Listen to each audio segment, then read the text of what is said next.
میں تعارف کرواتا ہوں, مجھے پروگرام میں جوائن کیا ہے جناب ڈاکٹر صفدر علی صاحب نے, جو کہ ڈائبٹیز اینڈ اینڈوکرائن کنسلٹنٹ ہیں. ایک طویل تجربہ ہے اور ایک سفر ہے ان کا یو کے سے لے کے دبئی تک, یو اے کی سرزمین تک, اور پھر اس کے بعد پاکستان. انہی سے ان کی جرنی جانیں گے. آپ کو ویلکم کہتے ہیں ڈاکٹر صاحب اپنے اسٹوڈیوز میں. سب سے پہلے تو آپ کا ایک طویل سفر ہے, آپ ٹرینر بھی ہیں ماشاءاللہ, آپ سے بہت کچھ سیکھنے کو بھی ملے گا. میں پہلے چاہوں گا کہ آپ کی جو جرنی ہے اس پر تھوڑی سی ہم روشنی ڈالتے ہیں. اپنی جرنی آغاز کہاں سے ہوتا ہے؟ آغاز اسی شہر سے, یہاں سے بہت دور نہیں, لاہور سے. لاہور سے.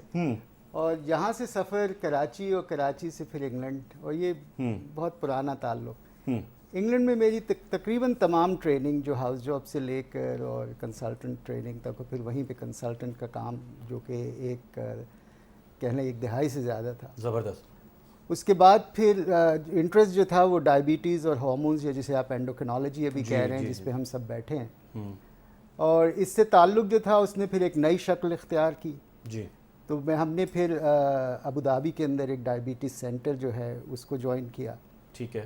جس کی بعد میں مینجمنٹ سے بھی جڑا رہا, اور سفر جو ہے وہ کلینیشین سے مینجمنٹ کی طرف گیا. ڈائبٹیز سروسز جو ہیں ان کو سیٹ اپ کیا گیا, نئے سینٹرز کھولے گئے. اس کے بعد سفر جو ہے وہاں سے ایجوکیشن اور ریسرچ کی طرف چلا. تو میں نیشنل اور انٹرنیشنل اسپیکر بھی ہوں ڈائبٹیز کے حوالے سے. تو بہت سارا تجربہ جو تھا وہ اس سفر سے حاصل ہوا. اور اس میں ایک چیز کی کمی رہی, اور وہ جب میں ڈائبٹیز کو پاکستان میں دیکھتا تھا تو میں کہتا تھا کہ اب اتنا کچھ میں کر چکا ہوں اس میں, اور ڈائبٹیز جو ہے وہ پاکستان اب تمام ملکوں میں یعنی سر فہرست آ رہا ہے.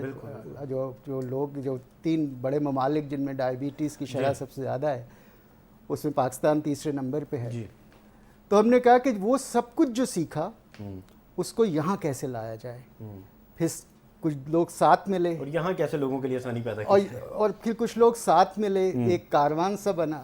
اس کے بعد پھر ہم نے یہاں پہ جو پرائم ہیلتھ ہب ہے اس کا کانسیپٹ جو ہے وہ ذہن میں آیا. اور اس کے ساتھ ہم نے کہا کہ جو سب سے بڑی پرابلم ہے اس وقت وہ ڈائبٹیز ہے, موٹاپا ہے, اور ایک انمیٹ نیڈ جو ہے وہ ہارمونز کا, جس کے بارے میں ڈاکٹر علی, ڈاکٹر بابا اور روشنی ڈالیں گے, کہ ان سب چیزوں کو یکجا کیا جائے. ٹھیک ہے. اور سروسز جو ہیں وہ ایک ہی جگہ سے دی جائیں. بالکل ٹھیک.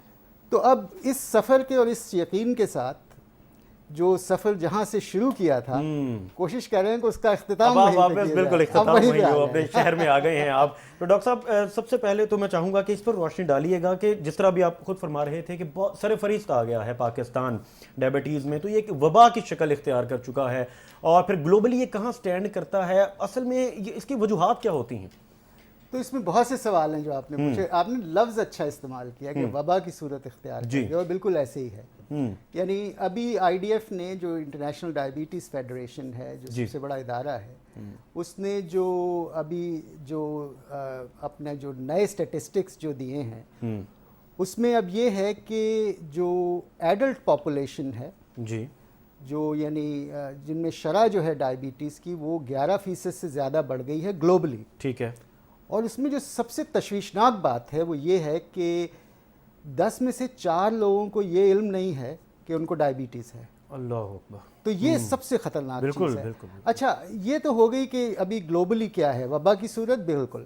اور سب سے زیادہ جو پریشان کن چیز ہے وہ یہ ہے کہ اس کا جو امپیکٹ ہے, یا سب سے زیادہ جو لوگ اس سے متاثر ہیں وہ غریب ممالک میں ہیں, لو اینڈ مڈل انکم کنٹریز کہتے ہیں, یا ایمرجنگ اکانومیز آپ کہہ لیں, جن کے پاس وسائل نہیں ہیں اس سے نبٹنے کے لیے. ٹھیک ہے.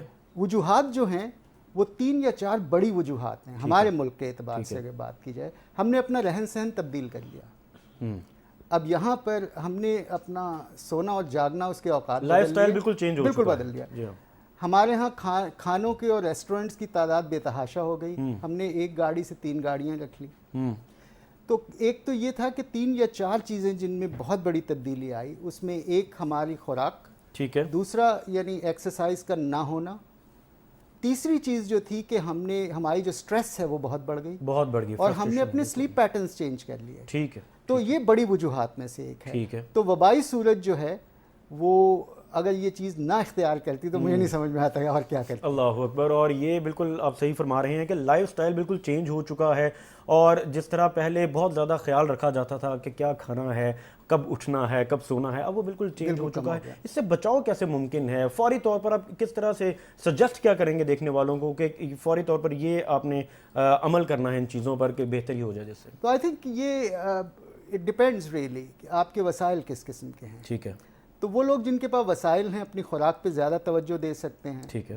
انہیں یعنی ہائی کیلری جو فاسٹ فوڈ اور یہ چیزیں ہیں ان سے دور رہنا, اپنی زندگی میں یعنی فاسٹ ایکسرسائز فوڈ جو کہ زندگی کا حصہ بن چکا ہے, جو حصہ بن چکا ہے اب, کیونکہ ڈلیورو طالبات یہاں معلوم نہیں اور کون سی ہیں کمپنیاں جو گھر پہ کھانا پہنچا جاتی. جی. تو ایک تو یہ کہ خوراک کی تبدیلی, اپنے لیے وقت نکالنا جس میں ورزش ہے, ٹھیک ہے, پراپرلی اپنا ایک 7-8 گھنٹے کی سلیپ, ٹھیک ہے, اور سٹریس کی جو بھی چیزیں سٹریس دیتی ہیں ان سے دور رہنا. ٹھیک. تو یہ تو بچاؤ کی تدبیر ہیں. اب ہمارے لیے سب سے امپورٹنٹ چیز یہ ہے کہ ٹریٹمنٹ اور یہ چیزیں جو ایڈوائس ہے یہ بڑی پرسنلائزڈ ہوتی ہے, اور ایک دوسرے آدمی کے کیا وسائل ہیں اور اس کے اعتبار سے ان کو مشورہ دینا. بالکل ایسے ہی, کیونکہ ایک چیز سب پہ اپلیکیبل نہیں ہو سکتی ہے غریب ملک. صحیح بات.